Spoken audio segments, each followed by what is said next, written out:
अपनी जान कहते हैं, मोहब्बत की इसी मिट्टी को हिंदुस्तान कहते हैं, हिंदुस्तान कहते हैं। जो दुनिया में सुनाई दे उसे कहते हैं खामोशी, जो आंखों में दिखाई दे उसे तूफान कहते हैं। जो ये दीवार का सुराग है साहब, जो ये दीवार का सुराग है, चाइना अमेरिका पाकिस्तान साजिशों का हिस्सा है, मगर हम इसे अपने घर का रोशनदान कहते हैं, अपने घर का रोशनदान कहते हैं। नमस्ते, मेरा नाम ईश्वरी सतीश कर्ण, मैं जिला परिषद केंद्रीय प्राथमिक कन्या शाला बारड़ में इयत्ता चौथी की छात्रा हूँ। आज 26 जनवरी के इस पावन अवसर पर मैं अपने कुछ विचार आपके सामने प्रस्तुत करने वाली हूँ। आज़ादी, आज़ादी का असली मतलब सिर्फ वही समझ सकता है जिसने कभी गुलामी की हो। हम सौभाग्यशाली हैं कि हमने स्वतंत्र भारत में जन्म लिया। यूं तो आज़ादी की लौ 1857 में ही जल चुकी थी, पर वो वर्षाल बनकर 1947 में हमारे भारत को आज़ाद कराई।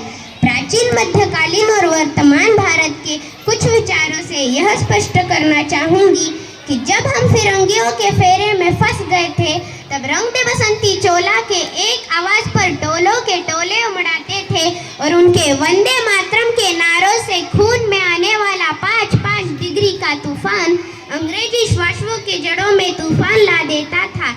लोग मर जाते थे, मिट जाते थे, फांसी चढ़ जाते थे, वो भी अपनी देशभक्ति साबित कर रहे होते थे, क्योंकि ये उस दौर की देशभक्ति की कसौटी थी। उसके बाद 62, 65 और 71 के युद्धों में अपना सुहाग गवा देने वाली औरत, जब घर के हालात ये हो जाया करते थे कि प्यार भी भरपूर गया, मांग का सिंदूर गया, नन्हे नौनी हालों की लंगोटियाँ चली गई, छोटी छोटी बेटियों की चोटियाँ चली गई, बाप की कमाई गई, भाई की पढ़ाई गई, ऐसा एक विस्फोट हुआ, पता ही नहीं चला, पूरे जिस्म की कई बोटियाँ चली गई, पूरे जिस्म की कई बोटियाँ चली गई। और आपके लिए तो एक आदमी मरा है साहब, किंतु मेरे घर की तो रोटियाँ चली गई, मेरे घर की तो रोटियाँ चली गई। वाले हालात पैदा हो जाने के बावजूद एक माँ अपने बेटे को सरहद पर दुश्मनों की धज्जियाँ उड़ाने के लिए भेज देती थी और उसे पत्र लिखाकर ये भेजा करती थी कि अम्मा ने खत लिखा है बड़े ही चाव से, पुत्र मेरे ना घबराना, एक इंच भी पीछे ना हटना, चाहे इंच इंच कट जाना, चाहे इंच इंच कट जाना। इसी तरह पूरा परिवार अपनी देशभक्ति साबित कर रहा होता था।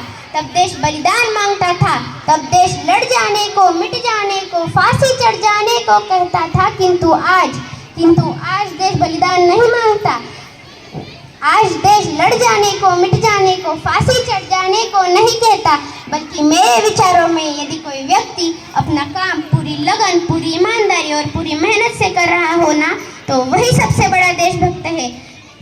मैं नहीं मानती कि व्हाट्सएप और फेसबुक की डीपी को 3 रंग में रंगना ही देशभक्ति है। और यदि आप कहेंगे कि साल में 2 बार हाथ में तिरंगा ले लेना ही देशभक्ति है, तो मैं यह पूछना चाहूँगी कि फुटपाथ पर रहने वाला वो बच्चा ट्रैफिक की छांव में नंगे पाँव में जब तिरंगा बेच रहा हो, तो क्या आप उसे उसकी देशभक्ति कहेंगे?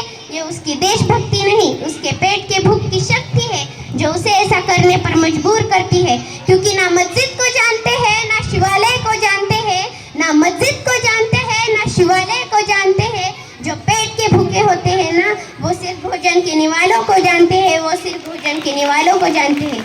अपने परिवार, अपने समाज और अपने देश के लिए समर्पण का भाव है देशभक्ति, और हर देशद्रोही के जीवन में आने वाला तूफान है देशभक्ति, ताकि हर देशद्रोही ये समझ सके कि अगर तू परिंदा है तो ये आसमान तेरा है, और अगर तू दरिंदा है तो ये शमशान तेरा है। भाईचारे से रहना है तो रह इस जमीन पर, वरना एक कब्र भी तेरी है और ये कब्रिस्तान भी तेरा है, और एक कब्रिस्तान भी तेरा है। हमने ऐसे समाज में जीते हैं जहाँ पत्थर की मूरत को लगते हैं 56 भोग, और भूखे नंगे तड़पते सो जाते हैं लोग, भूखे नंगे तड़पते सो जाते हैं लोग। और